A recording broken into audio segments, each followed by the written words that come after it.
Welcome to Screw the Commute, the entrepreneurial podcast dedicated to getting you out of the car and into the money with your host, lifelong entrepreneur and multimillionaire, Tom Antion.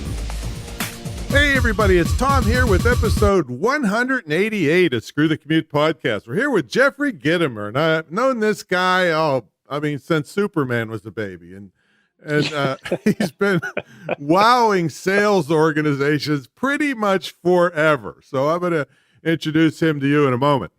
So please tell your friends about the podcast. The more successful it is, the more freebies I'll be able to give out to our faithful listeners, including our podcast app. It's in the Apple Store. You can go to screwthecommute.com/app. That's APP.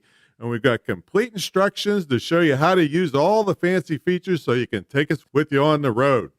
I also have a big freebie to thank you for listening to this podcast. It's my $27 ebook, How to Automate Your Business. And just one of the tips in this ebook has saved me over 7.5 million keystrokes and allowed me to handle up to 150,000 subscribers and 40,000 customers without pulling my hair out. So check that out at screwthecommute.com/automate free. Screwthecommute.com/automate free. And then the download page, if you scroll down, I've got an extra little gift there for you that some people were charging $4 or $5 or $6 grand for, and I gave it to you just for listening.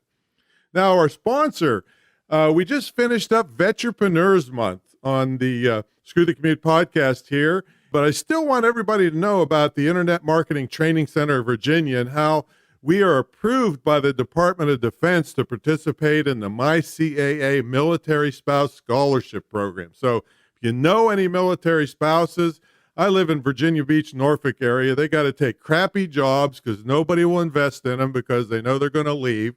So our internet training allows them to take a portable skill around the world anytime they're deployed. The DoD gives them $4,000 towards this scholarship, and with our 50% scholarship, they make $13,500 towards their training, and then they don't have to alienate all their friends with all the multi-level marketing crap they do all the time. So check that out at imtcva.org/military, and everything we talk about today, including all of Jeffrey's great stuff, will be in the show notes. This is episode 188. So anytime you want to go directly to an episode, it's screwthecommute.com/ and then the number 188. All right, let's bring on the main event. Jeffrey Gitomer is the author of 15 best-selling books. He's a creative, on-the-edge writer, speaker, whose expertise on sales, customer loyalty, and personal development is world-renowned, and that's no hyperbole there. He's known for his presentations, seminars, and keynote addresses that are funny, insightful, and the next part is a lot of understatement, in your face, all right, real world, off the wall, and on the money. He was given exclusive access to the archives of the Napoleon Hill Foundation. His most recent book is called Truthful Living, The First Writings of Napoleon Hill. It is the very foundation of Napoleon Hill's self-help legacy, his long-lost original notes, letters, and lectures, and it's now compiled, edited, and annotated for the modern reader. Jeffrey gives his audience information they can take out in the street 1 minute after the seminar's over and turn it into money.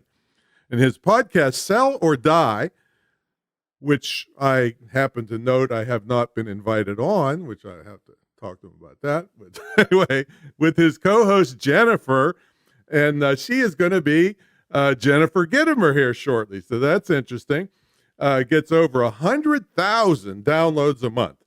Jeff was inducted into the National Speakers Association Speaker Hall of Fame. He is the king of sales. Jeff, are you ready to screw the commute? Yes, I am ready to screw the commute. All right. Well, great catching up with you, man. Yeah, it's nice to catch up with you too. You are formally now invited on video, on tape, on audio to our Sell or Die podcast. Yay! And I'll give them stuff that from the internet perspective that I guarantee you they probably haven't heard before. So yeah, that's cool. We call our listeners diehards, Yeah, ours are called screwballs. Oh, cool. For Screw the Commute. Yeah. And we even have the wristband. We're trying to be as trendy as we possibly can. Well, that'll do it. That's for sure. So tell everybody what you do nowadays, and then I want to take you back because you've had a Sure. long history of success and bring you up through the ranks to see how you got where you are. We have converted and will convert this year virtually everything to online in-house. I built a studio in 1998 when the internet was broadcasting at 56K. Right. And if you were lucky to get that one. Exactly. And now we're completely digital. And I have about 1,000 hours of video that we broadcast out. The Gitomer Learning Academy, we do seminars, we do webinars. And that's really the goal, to be able to inform people all over the world rather than simply fly to Dallas and do an event. I do fly to Dallas. I do events still. I do public seminars and private corporate seminars, but we're trying to reduce my time out and increase my time in. That's our goal. And I write every day. Yeah, and I haven't been on a plane in 2 years, and I'm thrilled about it, man. Because they're I'll tell making you, the bathrooms smaller. I just finished my 16th book called Get Shit Done. And because shit is the new word in the title, Yeah, right. And I didn't offer it out. It was that Wiley called me and offered it to me. And they knew I would do a good thing. The book is finally, I think it was completed. Literally, the editing was finished yesterday, and it will be on the shelves in the first 2 weeks in November. Wow. Yeah. We're cranking it. And it's a book about productivity. It's a book about procrastination, and it's a book about profitability and how those all intertwine and what it means to the end reader about how they can produce more. Because everybody, me, you, everybody can produce more if you put your mind to it. Absolutely. And if you don't, you won't. Absolutely. I mean, I've always preached use my throwaway time. I mean, I wrote an ebook in a 4-hour layover in McCarran Airport in Las Vegas one time, where most people would just be frittering away watching the TV, and it's brought playing a slot machine. Yeah, exactly. Or it's brought in $3.6 million so far, and anywhere from $7,000 to $15,000 a month since for Wow. 4-hour investment. So that's throwaway time, and you got a million more tips than that in that book. Yeah, I would tell you this. In 1908, the writer Orison Swett Marden, who was actually Napoleon Hill's inspiration, wrote a sentence that said, "Never underestimate the value of minutes. Never underestimate the value of small minutes, short minutes." I can't remember the exact words, but a few minutes. Exactly.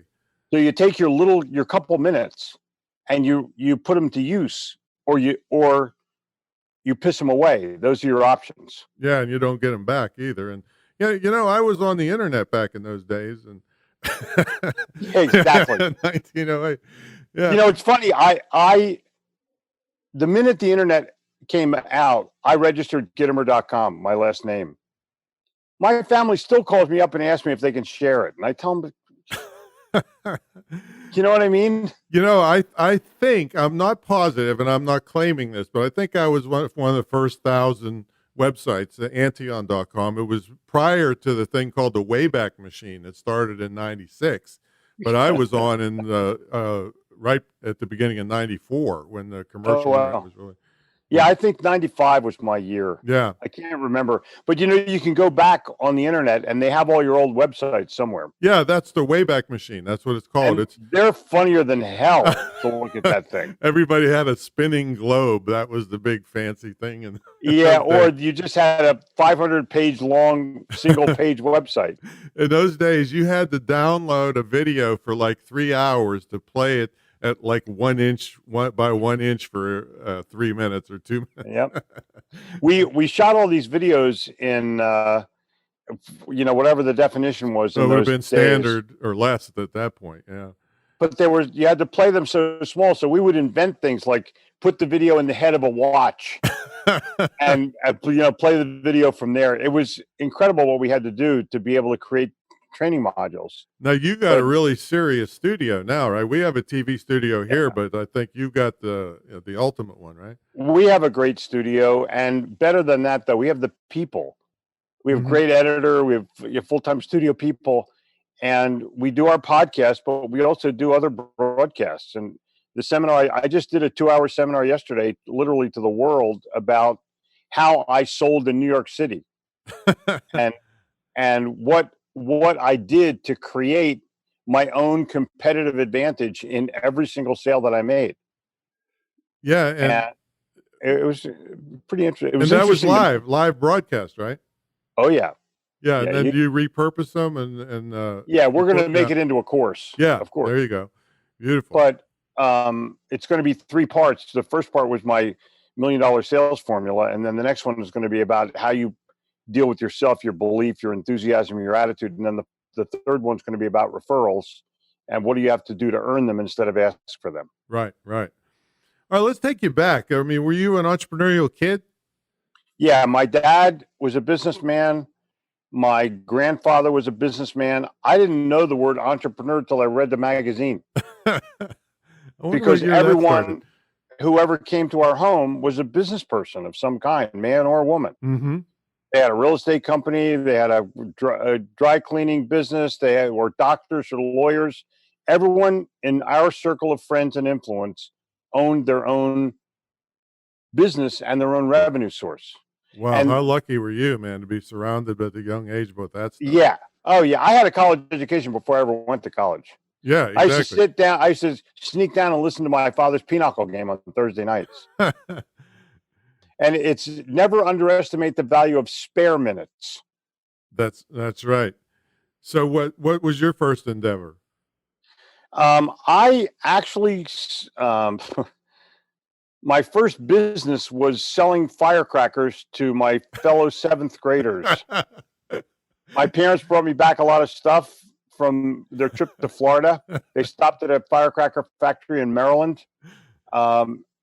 I owed my dad $150 for the fireworks, and I turned it into about $3,000 in profitability. And in those days, and this was in 1959, I could have bought a car. Yes, that's for sure. Yeah. So I was a coin collector. So I'd ride to the bank with my saddlebags on my bike about a mile away in Haddonfield, New Jersey, put $1,000 on the counter and say, quarters, please. And I'd go through all the quarters to see if I had the dates. They were all silver. Mm-hmm. Yeah, in those days, yeah. And the ladies would just like be blown away. Some little kid. But this is what I hate to say this. I would go into school every day. Lunch was 22 cents. And I would pay for it with a $20 bill every day. To get the quarters. Just for the hell of it. Oh man, I'm just thinking though of your product liability insurance when all the little kids blew their fingers off. Yeah, no, that there was no such thing as product liability insurance. No. In those days, there wasn't even any OSHA. There wasn't even any seatbelts. Right, exactly. When seatbelts first came out, there were flappy things that sat on the seat, and everyone sat on top of them. Yeah, and the seatbelt was if you were in the front seat, your dad would smack his right hand into your chest. Right, exactly. If he slammed on the brakes, that's right. My mom actually did it more than my dad because she was a brake slammer. Okay, all right. Well, and one of our cars was a Corvair that was ready to blow up or gag you at any moment from the fumes. That's funny. Oh man. So did you ever actually have a job? Yes. I had a couple of jobs. I took a job at an employment agency when I was in college because I figured that all the good jobs would come through there. Good thinking. And if I wanted to find a good job, that's where I would go. That's really creative thinking there. Yeah, I worked for my dad, and I didn't like it. I quit. He manufactured kitchen cabinets and countertops. Mm-hmm. So I'm in college. I get a job at this employment agency, and I see an ad that came through for the assistant to the president of I. Goldberg, the Army Navy store. And I went and I talked to Charlie Goldberg, and he gave me a job. And I realized, and I was 19 and a half or something like that, I realized that I'm not cut out to be an employee. Yeah. Yeah. Even in a Jewish business where I was in charge of taking the cash to the bank. I had pretty good responsibilities. I put together an inventory program, a purchasing program. I was good at it, and I liked it, and he liked me. But I just wasn't a good employee. So I quit, and after that, just started my own businesses and grew from there. Now, did you plan for your quit, or did you just say, I'm out of here, goodbye? Yeah, Did you it save up wasn't really money or what? planned very well. I said, look, I became friends with Charlie, and I said, look, you talk about Paris all the time. I think I'm going to take off and go to Europe for a while. Well, here's my friends, and just, he didn't care. Oh, I get it. Okay, He good. didn't care, but I was like a son, and when your son wants to fly away, you let him fly away. Yeah, there you go. All right, so compared to now, your first businesses, I'm sure, are somewhat humble. But what did you do? What did you start? What kind of I things came back. I spent a year in Europe, and I came back knowing German. Wow. I studied in Berlin at the Goethe Institute. I was going to study in Paris at the Alliance Francaise, but they were so freaking rude that I left. Yeah, French people. Yeah, a lot of people think French people don't like Americans. That is not true. French people don't like anybody, which is part of the cult. I came back and I started manufacturing leisure furniture, beanbag chairs. Wow. And I started manufacturing because I bought two at a furniture store just right off the truck, the big ones. And all the crap fell on your living room floor, right? No. I called my friends over. It was, during the inhaling years of the late the middle 60s. And I said, come over and sit in this thing. You got to sit in this thing. And they come over and they're absolutely loving it. And I said, well, how many do you want? And because I figured I'd call the factory and, get 100 of them. Uh-huh. They wouldn't sell them to me. They said, are you a furniture store? I said, no. They said, well, we can't sell to you. I said, dude, I want 100. Exactly. This guy just bought two. And so I asked for the president of the company, and I asked him if you put the phone very close to his ear. Are you allowed to swear on your show? Well, we'll mark it E for you. I said, are you listening? He goes, yeah. I said, fuck you. I'll make them myself. And I took my beanbags, I cut them apart. I made the patterns for it. I went to New York City. I bought all the equipment, and I opened up my garage. I had a 4-car garage, and I started making them. And I had people in their homes selling them. I put an ad in the paper for seamstresses to work at home. I got 200 calls in the first hour. I picked the first 5 people and I hired them, and they stayed with me the entire time I had the business. Wow. Do you still have any of the beanbags left? Oh, yeah. Oh, you do? Of course. Oh, you got any pictures of them? We'll put them in the show notes. No, I don't.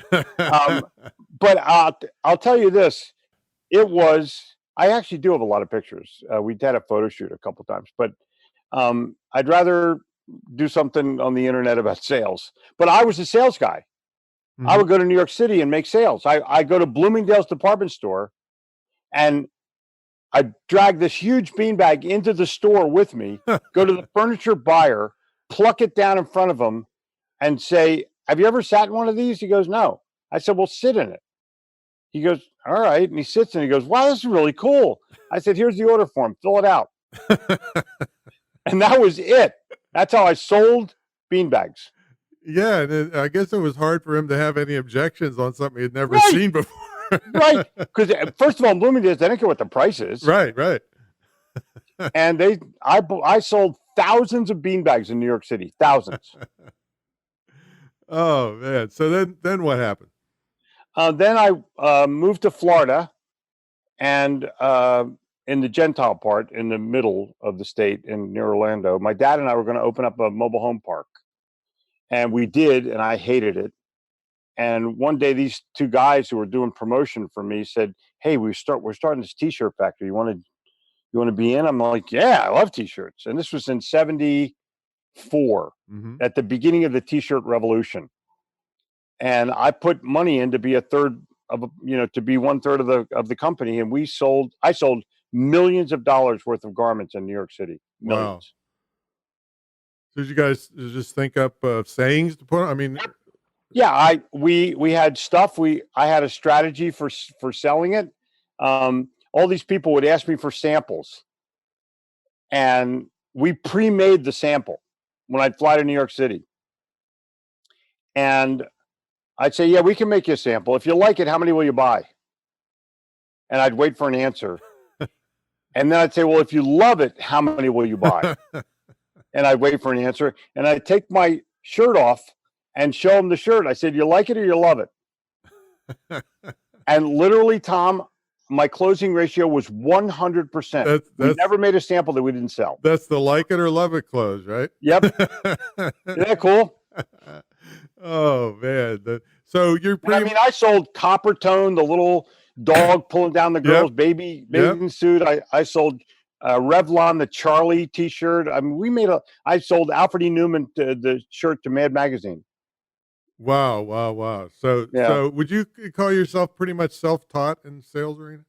I'm going to say I was self-taught in the beginning. I joined an MLM when I was first learning how to do this, Dare to Be Great with Glenn Turner in the early 70s, and I was flat friggin' broke. I mean, it was bad. And I learned how to sell. I learned how to close, and then I took my sales ability to New York, and it was like golden. Mm-hmm. Obviously, the techniques and strategies have changed since then. But I can tell you that in New York City, up yours is a greeting, and everybody wants a bribe, especially in garments.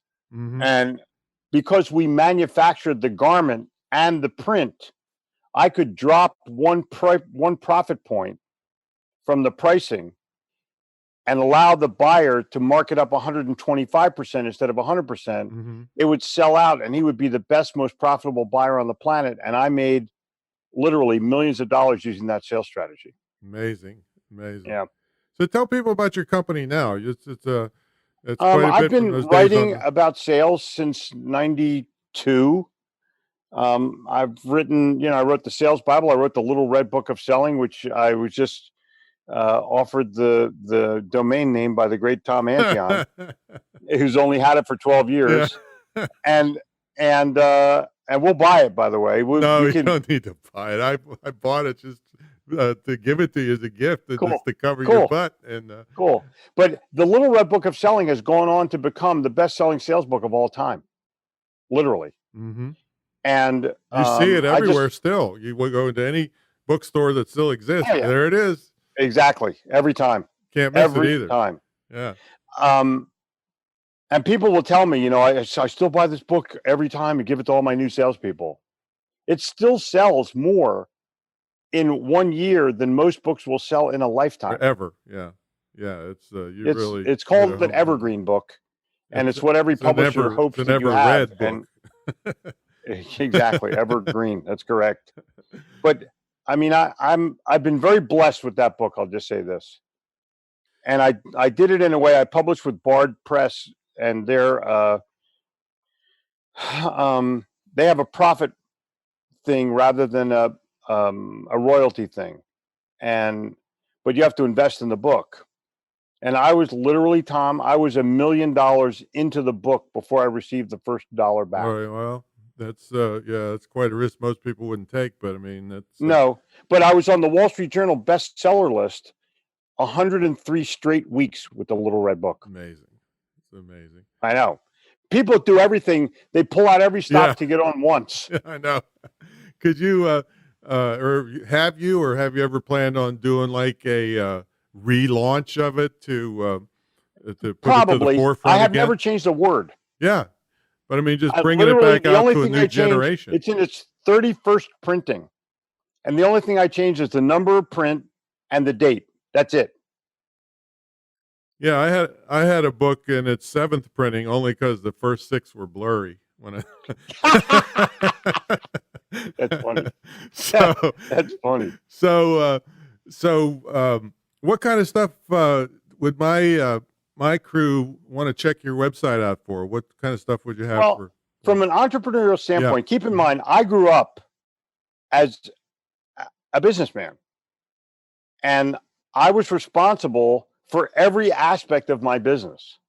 And everything that I write about has to do with business in one form or another, whether it's sales business or service business Mhm. or internet business or whatever it is, it affects your business top line and bottom line, because anything that's administrative is not going to bring you revenue.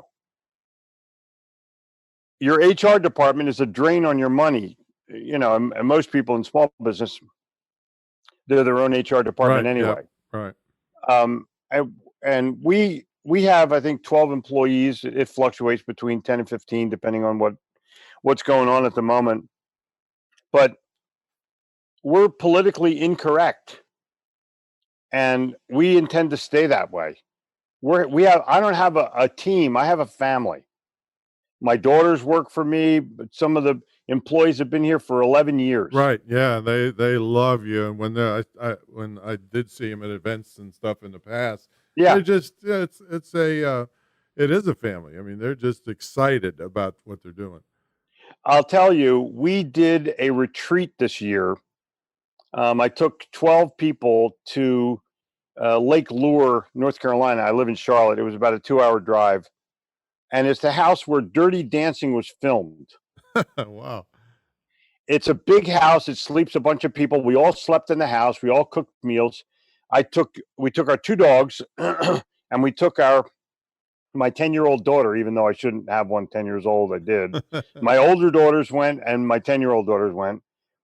And we divided up into 3 categories, 3 separate groups, and had to create a brochure for a resort. That was our creativity thing. Mm-hmm. The internet goes out, and 2 of the groups did nothing. My daughter's group created a brochure for a kids resort, and my daughter did the video. And she's talking about all the cool things that they're going to have, and they're going to have the only Chick-fil-A in America that's open on Sundays.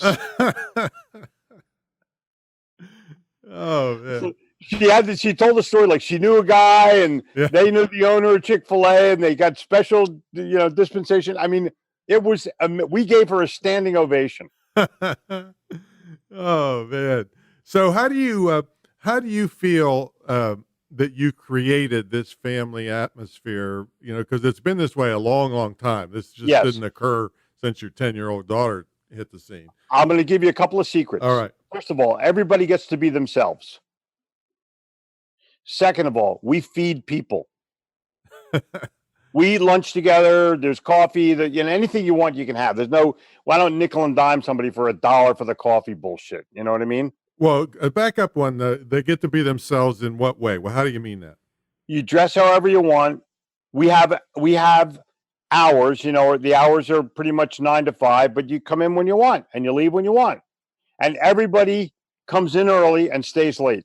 Yeah. Everybody, because they have a job to do. Just do your job.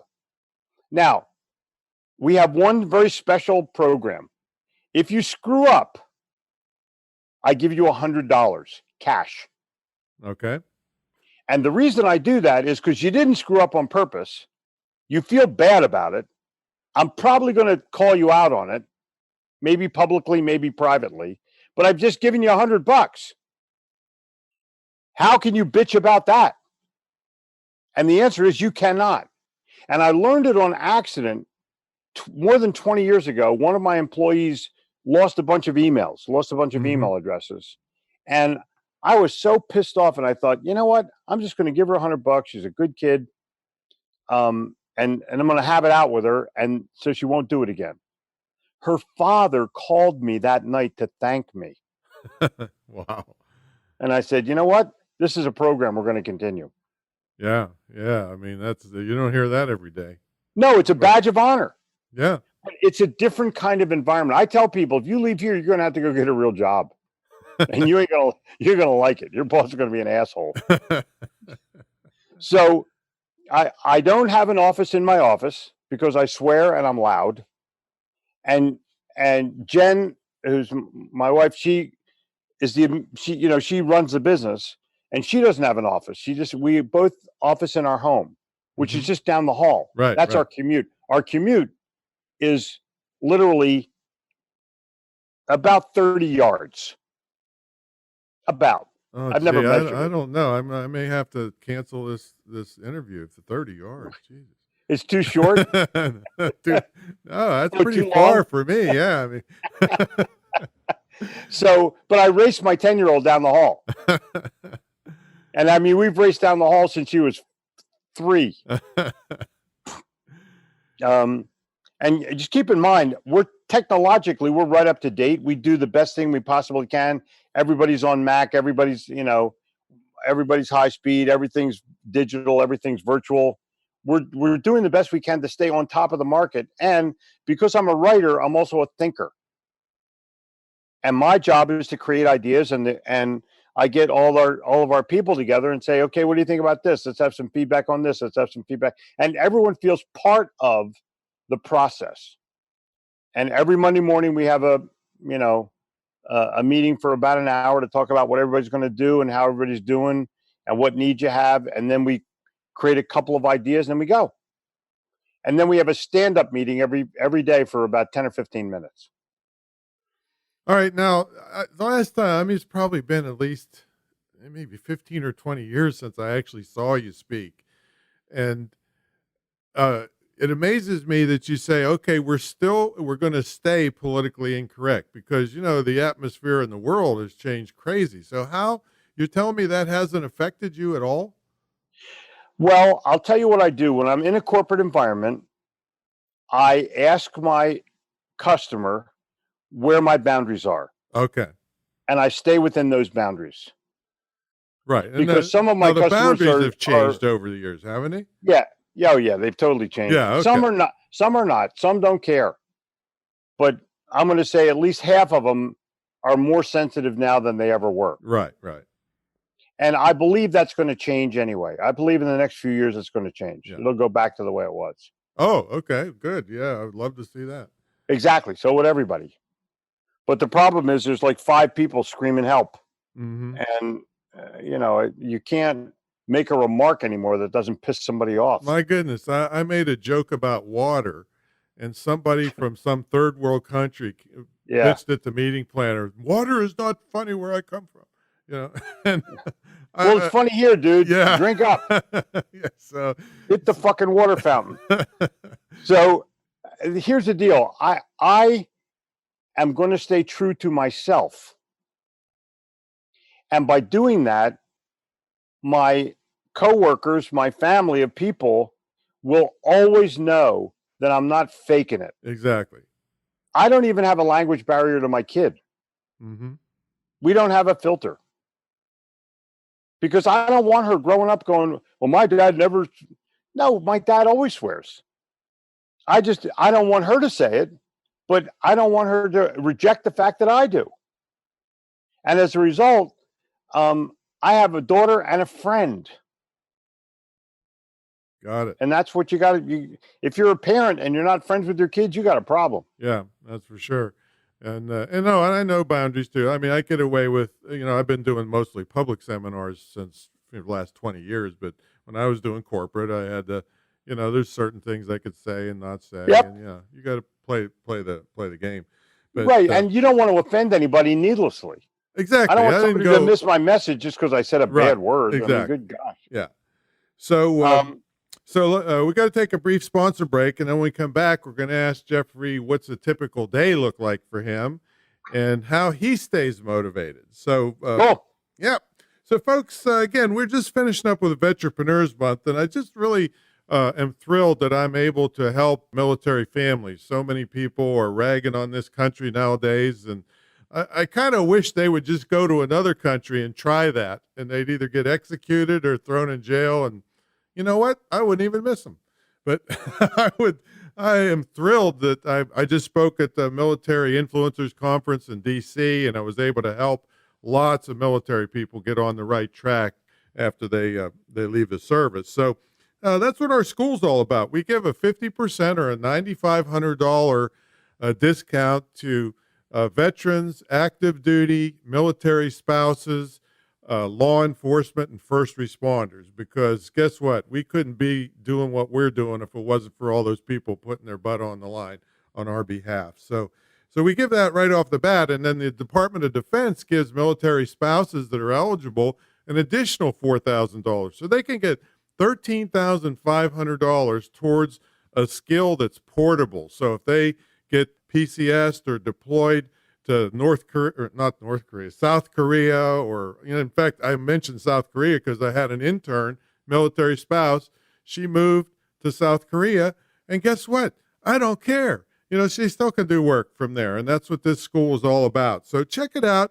If you know anybody that's in that position where they might need something like this, it's perfect because not only can they study remotely, they can legitimately work remotely because companies don't want to pay $100 a square foot to have you sitting there writing a blog post or an email when you could be doing it at home. So it's perfect for military families, disabled, and anybody that wants to be totally portable in their business activity. So check it out at imtcva.org/military. Or if you're not any of those things, just check out the main site and give us a call, and we'll be glad to talk to you about your future online. All right, let's get back to the main event. Jeffrey Gitomer's here. He's really known around the world. He's his own man. I'm thrilled to hear about his new daughter that I didn't know about, and the way he's got going. Maybe he didn't know about it either. I'm not sure. I did. I know. Believe me, I totally know. It was planned, and it was amazing. I mean, she's just my former spouse, and I have separated. We were never married, but we intended to stay together. Unfortunately, things don't always work out, but now with my wife, and she now has Gabrielle's a stepdaughter, we have an amazing family, and it's week on, week off. So she gets to be with her mom. She gets to be with me a week at a time. That took some legal wrangling, but my daughter's better off as a result of it, or our daughter is better off. And you're a sneaky devil, I'm telling you, because now with her only being 10 years old, I saw a cartoon once where this little kid was talking to his dad, and he says, "Hey, if you give me a raise in my allowance, I'll give you unlimited in-house tech support." Right. So these kids came out of the womb swiping a tablet, Oh yeah. My kid has everything, and I take her to Paris every year. So it's not like she's not worldly. But I can remember my father when I was, I don't know, maybe 12 years old at summer camp. We'd go away for 8 weeks and have a visiting day in the middle of the summer. And my dad would say, "Son, when we get home from camp, we'll have a talk about sex." And I said, "Sure, Dad. What do you want to know?" Oh, man. Oh, you know what? Since this is going to be an explicit episode anyway, I might as well tell you what my dad said about it. My dad came into Ellis Island at around 1907 or so. And he actually, talk about entrepreneur, he put the first electric light bulb in Carnegie, Pennsylvania. Cool. He had his own electrical contracting firm at 13 years old. Wow. That's what our parents and grandparents did. Yeah. My grandparents came to Ellis Island in 1904, 1905. Oh, well, there you go. Yeah. Is there a name on the wall up there? Yep. Mine is too. That's for sure. So anyway, I'm 10 years old, and my dad was 50 at the time, I think, when he had me. But anyway, he's acting all kind of nervous, and he's not nervous at all. And I say, "What's up?" He says, "Tom, come here. I'll talk to you." "Okay, Dad. What's up, Dad?" And he's like totally nervous. And this was my whole sex education right here. He says, "When your dick gets hard, your brain gets soft." That's all I'm saying about it. That was it. That was it for my whole life. I was like, "Okay, Dad. All right." Yeah. Thanks for the update. Yeah, exactly.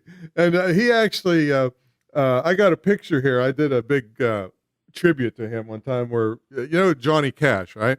Of course. Well, he had a song named "A Boy Named Sue."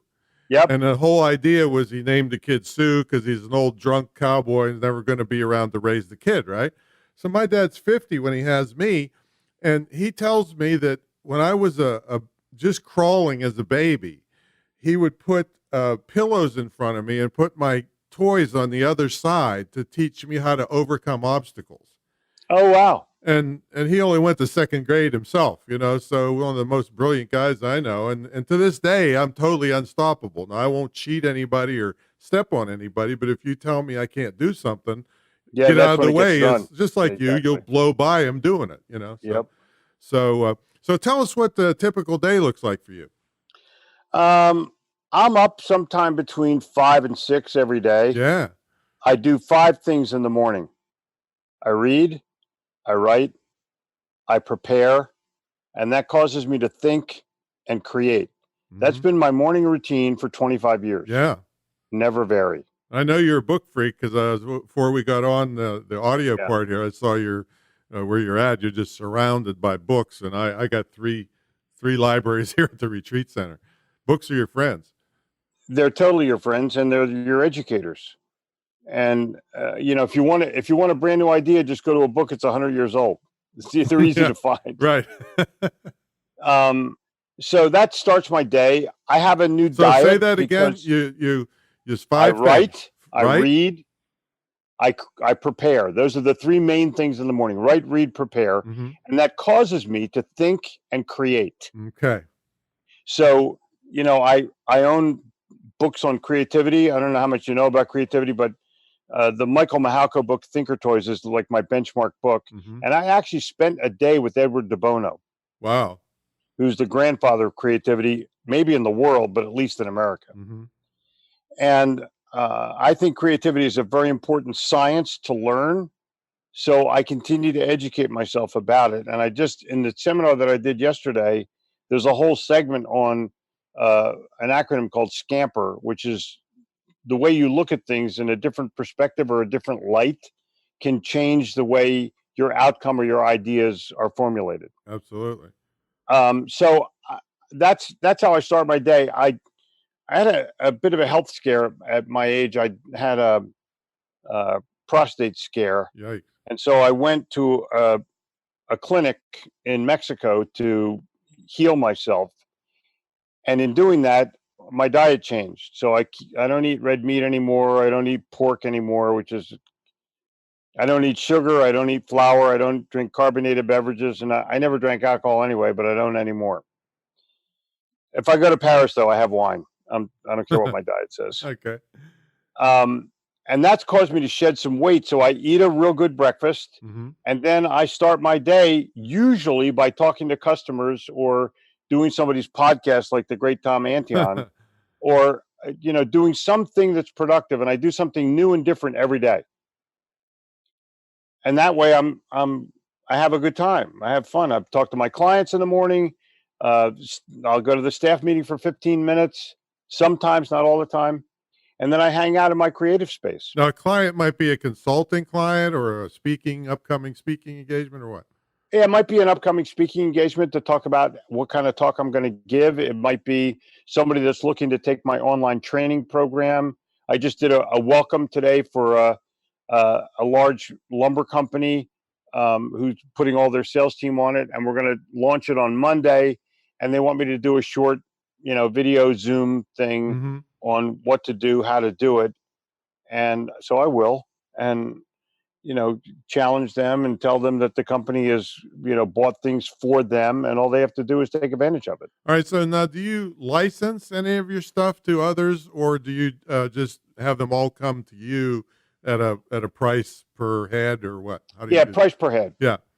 Yeah, that's the easiest way to do it, Mhm. because I found over time that by licensing things, the message gets a little muddy. Yeah.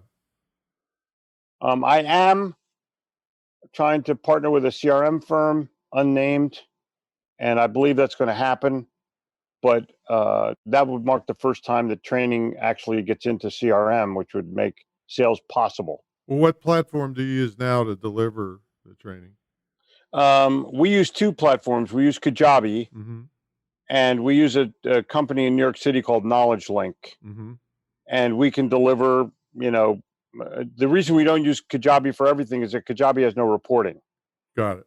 And so we use Knowledge Link because the sales manager can see which guys took the course, how long they were on, what they did, that kind of thing. And how many simultaneous people can be on it?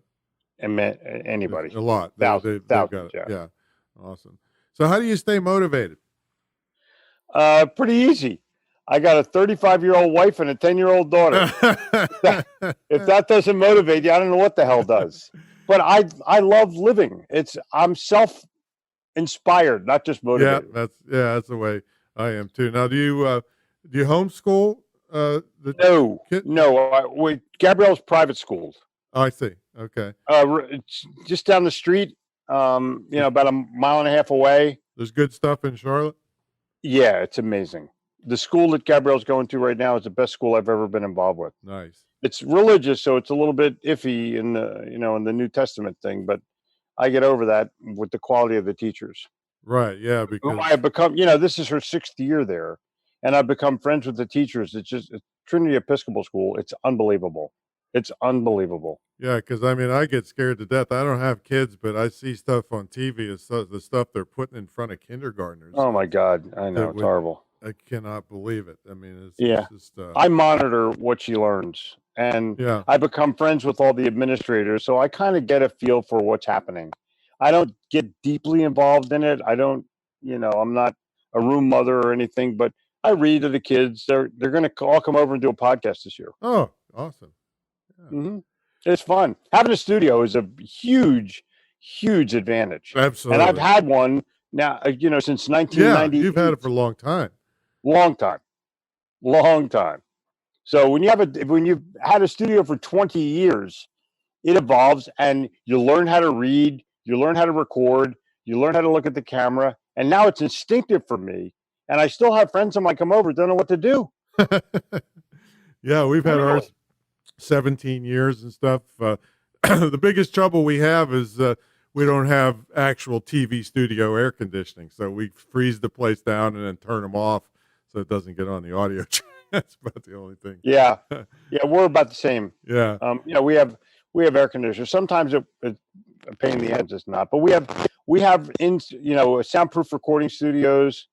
Everything's digital now. Mm-hmm. We have such a good time with it. And our guy, we have a new guy in charge of the studio because the guy who'd been there for 4 or 5 years moved with his family to Nashville, and we took in another guy whose expertise is live broadcasting. Nice. So we're going to go nuts with it.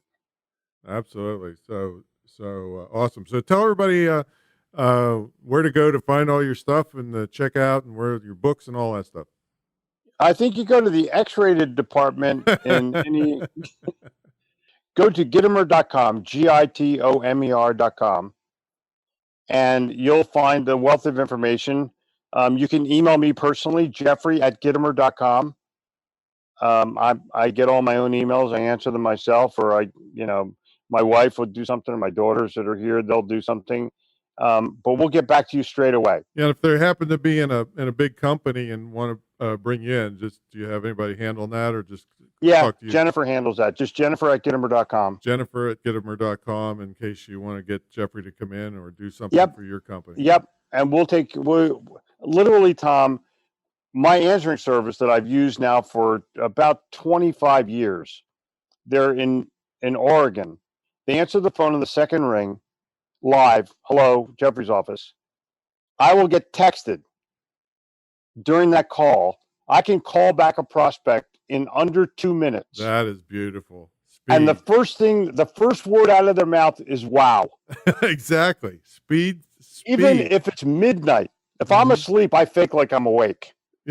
and I've made deals. I book speeches at midnight. I love it, man. Yeah. And you know what I tell the guy? I said, listen, imagine how cool this story is going to be in front of your team, who thinks 8 o'clock in the morning is when work starts. Yeah. No, 8 o'clock in the morning is when people are busy. Hey, I even hear people's voicemail. I'm thinking, why would you put that on your voicemails? I'll get back to you at my earliest convenience. Right. Exactly. Screw you. Get back to me at my earliest convenience, like right now, asshole. I just filled out a form for somebody that I wanted more information online. And they said, we'll get back to you within 24 to 48 hours. Nobody even, I tell people don't even bother putting those forms on anymore because that kind of crap, nobody wants people off. Yeah, they don't want to fill it out. They know nobody's going to get back to them. So why bother taking your time to fill all that out? So it's unbelievable. Yeah. It's literally unbelievable. You can jump so far. I mean, that's ahead of your competitors just by getting back to somebody in a hurry. So I love that, man. Do you know you still have that kind of Pittsburgh accent? Are you aware of that? I got a little, yeah. Now I don't say yuns or anything, but No. I'm cross between outside of Pittsburgh and a 2-horse town, and then I spent 13 years at WVU, which is kind of West by God, Virginia. So I'll say y'all or all y'all. And that's a plural of y'all down here that's too. A plural, yeah. I never got to the bless your heart stuff. Oh yeah, we use bless your heart all the time because we don't want to be that. And then you give them $100. Yeah. Right, exactly. Well, hey man, it's been really great catching up with you. It's an inspiration to everybody out there that's listening to this. All of your what do you call them? Goofballs? Screwballs. Screwballs. All of your screwballs will be invited to the Sell or Die podcast when Tom comes on and talks about himself. Today I talked about myself, but Tom has an amazing background that most people don't have any clue about, because how he got to where he is right now is not only by being first, but by succeeding and failing at a lot of things. We're going to talk about what they are, and Tom will give you the ideas about how to overcome them. That's if you don't fail, you probably didn't do crap. So exactly. But thanks so much. Thank you, Tom. This is a total pleasure. Yeah. So everybody check out, this is episode 188. So screwthecommute.com/188. Grab yourself a copy of Jeff's books, especially the Little Red Book of Selling.